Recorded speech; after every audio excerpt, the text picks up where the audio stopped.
How to remove background in Canva. Hello guys, this is Atticus and welcome back to another tutorial video. In today's video, I'll teach you guys how you guys can remove background in Canva. So before we begin, if you're new to our channel, don't forget to hit down below and subscribe. Now let's begin. So first step is open up your Canva. After you open up your Canva, you can create a new project or simply start a new project. So what we'll do here is tap on the create option there.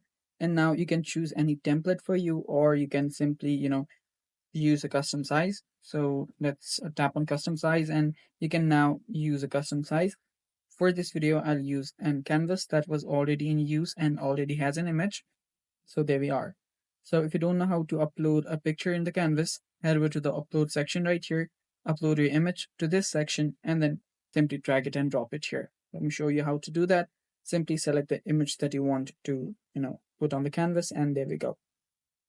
Now, removing the background.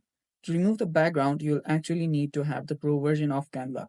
Here you will see the BG remover option and a small crown right besides it. That means this is a pro feature.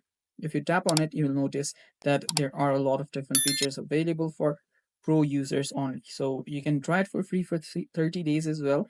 But this is basically how you can remove background in Canva. And yeah, that's all for today's video as well. Thanks for watching. Stay tuned for more upcoming tutorial videos and bye bye. Take care.